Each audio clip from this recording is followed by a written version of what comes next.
Well, today I thought it would be a lot of fun to make a pot of gold garden flag to go on that flag bracket we made a couple of weeks ago. Stay tuned and see how fun and easy this project is.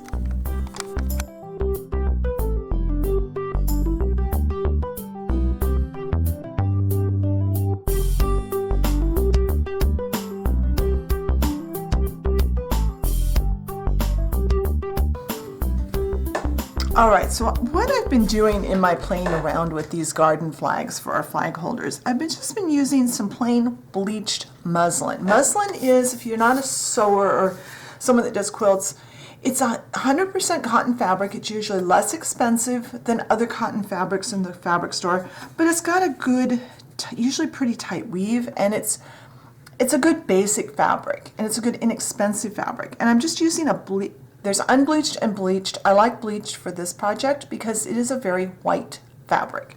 So that's what I'm using. I do recommend you use 100% cotton. It will work better for our projects, but any white 100% cotton quilt type fabric will work. And since I'm starting with white, I want to paint a background on our flag today. Now, you could use craft paint if you want to on this one. Fabric paint is not a necessity, but I have fabric paint, so that's what I'm going to use. I have some tulip fabric paint. I don't have the color I want though, so I'm going to mix it. I have royal blue and I have white. And I'm going to put down about 2 drops of white. The fabric paint is made specifically, as it says, to go on fabric. So it's not going to make our fabric really stiff, and not as important on this project as it would be on other things that you might do with fabric, but it just works better. You could use any paint though if you really need to, if you don't have this. So I want to make kind of a sky blue, and my paint doesn't need to be all the same color. It can be a little mottled. I have a cotton ball, and what I'm going to do is I'm going to kind of sponge paint this on, because I don't want a solid blue. I want variety. Oh, and this piece of fabric, I almost forgot to tell you, I've cut the piece of fabric 1 inch wide by 3 inches. That's the size we're going to need for our finished flag.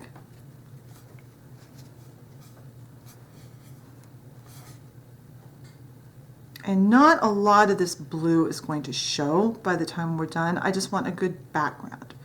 And I did try doing this on a piece of blue fabric, and it just didn't work as well, because our next step just didn't look as nice on a blue fabric as it did with the white. And I like the cotton because it just makes it not be a solid paint. Now that needs to dry completely before we go on to our next step. And by the way, let me explain why I'm doing this part now. I'm doing the first 2 steps of coloring this before we make the flag shape, because both things are going to soak through and I don't want to ruin the back side of my flag. So I'm going to let this dry, and when it's completely dry, and I mean completely, this paint has to dry all the way. Then we'll come back and we're going to add a rainbow so that we can have a pot of gold at the end of our rainbow. So I'll be back when we're ready to do that. Alright, so this is now dry, and I have finger pressed the fold for the top of my flag, which means I lined up the edges. Don't worry about extra threads, we'll take care of those later. And then I just used my fingers and really firmly squeeze there, rubbed along. So I've got a little crease mark now. Now I know where the top of my flag is going to be, so I know I don't want to go past that. I'm going to work on top of a piece of printer paper because I'm going to use some alcohol-based markers. These happen to be Bics. If you've got Bic markers, if you've got Sharpie markers in the colors, if you've got Copic, Spectrum Noir, any alcohol-based marker will work just fine for this. And what I'm going to do, I'm going to start over here, and I'm not going to go all the way to the bottom. We're going to leave room for our cauldron at the bottom, our pot of gold. But you see it does leak through. It's kind of one of the ways you can tell it's an alcohol marker. And I want the paper underneath soaks up some of it, so it kind of wicks it away. That way I don't get an excess on my fabric. And it will bleed a little, that's okay. That's fine. So red and orange, we're gonna go in rainbow order and try and make sure they are meeting together. And you notice I got away from the fold, so I've got, my color won't bleed over to the back side. That's why we're doing this with the fold at the top, so I can work down from the fold, and also why we are doing this before we put the two pieces together, before we adhere the front to the back. I don't want to bleed my my rainbow from one side onto the other side.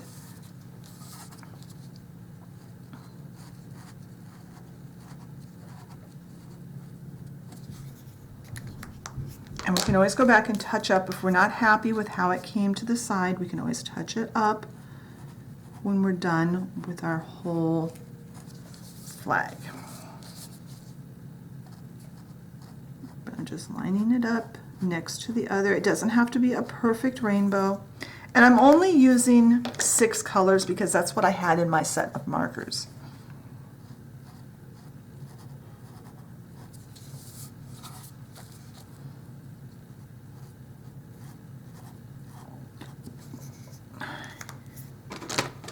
Purple.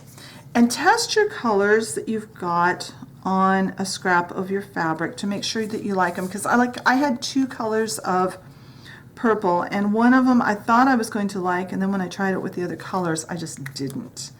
So I am going to get my red. I didn't get quite off the edge. Try to go off that beginning edge with your colors, and get the orange and do the same thing. And now once again, this needs to dry all the way, because if this is at all damp on the back, our next step won't work. So I'm going to leave this to dry, which will take probably an hour or 2 at least. Even though it's an alcohol-based marker, I want that ink to be totally dry. So I will be back when this is dry, and we can go on to adhering the front to the back of our flag. So I'll be right back. All right, our paint and our markers have dried on this now, and so it's time to move on to making this into a flag. And to do that, we're using a product called Heat and Bond Ultra Hold. This is an iron-on paper-backed fusible webbing. I'm going to go into a little bit of detail here what this product is and how it works. I'll try to have more details on the blog post, just in case you don't sew and don't know what this is. So what it is, it's a piece. This side is rough. This side is smooth. The smooth side is a paper backing.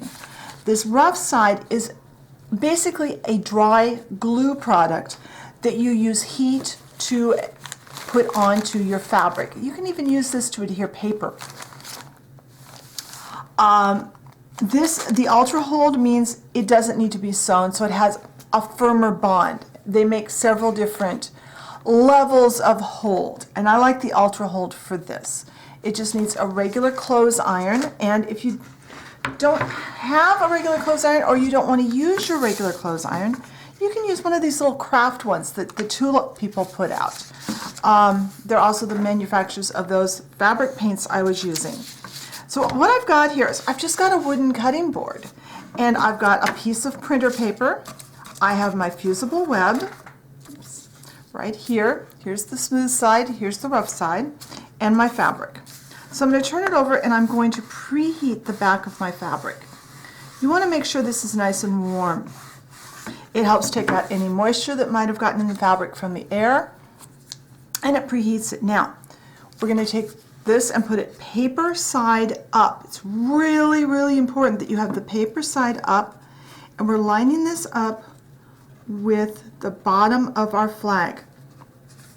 Here's our fold, here's our end, and we're going to, following the directions, you're going to press. And I'm not timing this because this is not, if I was going to do this on clothing, I'm much more careful about my timing because this is not going to get a lot of wear and tear on it. It's not as important to be very careful. Now, once that's on, you can peel it back.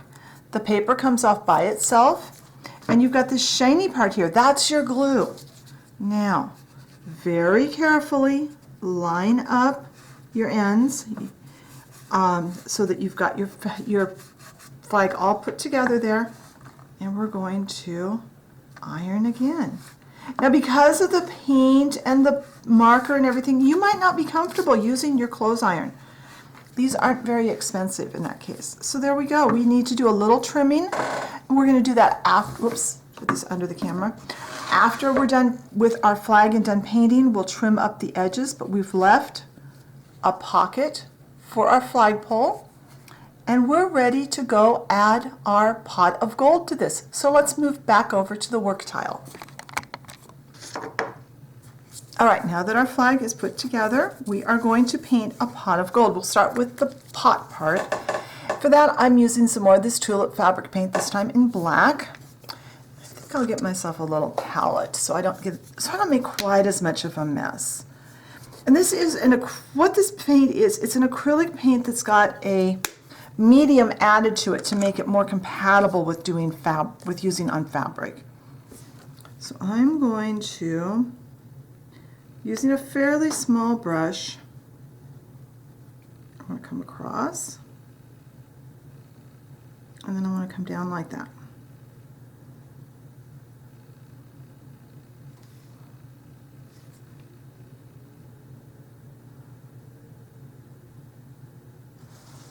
I'm working on the piece of paper just to cut down on mess, so I don't have as much cleanup to do later.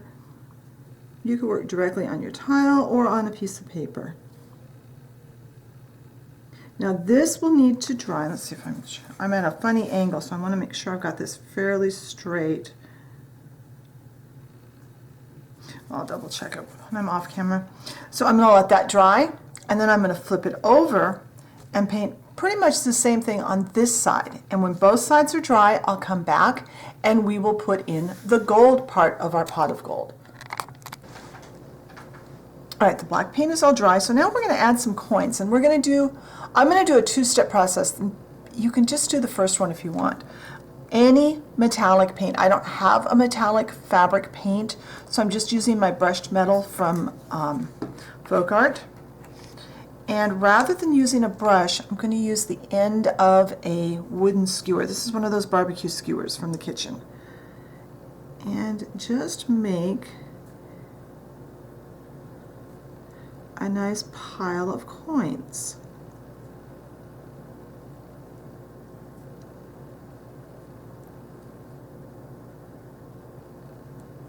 Dip it in, just dip the end of the barbecue skewer into your paint in the lid. And you can add as many or as few as you want. I think I'll add one more there. When this side is dry, I'll flip this over. I'll put the same thing on the other side. And when those are both dry, we'll come back and we'll add a little bit of sparkle and shine to some of those coins. So I'll be right back. All right, now our gold paint on our coins is dry. Let's see if I can get it where you guys can see it. And that looks fine, but I'm going to add just a little bit more something here. So I have this 3D puffy paint. It's in gold glitter, and I either got this at Walmart or Dollar Tree. I don't remember which. I remember I bought a whole bunch at both places the same day. I shook it up really well. And you could put it straight out from the tube, but I find that this particular one looks a little bit better when I put it out on a surface. And I take my same skewer, because it's a little flatter, and I kind of swirl my skewer around when I put this on. That way it's a little flatter, and I think it looks a little bit more like a coin. And this is obviously optional. You don't have to do this. I like the look. The gold glitter just kind of picks up the light a little bit. Now this will need to dry completely before you touch it. It takes a while for this stuff to dry. And once again, I'll let this dry, and then I'll flip it over. I'll do the other side, and when both sides are dry, I'll come back and we'll look at our flag, and then we'll put it on the front of the dollhouse. All right, all our paint is dry, so now I'm going to go through and take a pair of scissors You'll need really sharp scissors so you don't tear when you're trying to cut this. But just trim off any little strings that are hanging off, and it's ready to hang on the dollhouse. We've got a nice pocket up here for our flagpole. One advantage that I love about the fusible web is it seals the edges a little bit. So anything that is fused down is pretty much sealed. So let's move the camera over and see how this looks on the front of the dollhouse on our little bracket.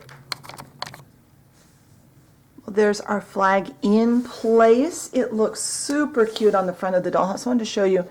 To put it on and off, you just do this.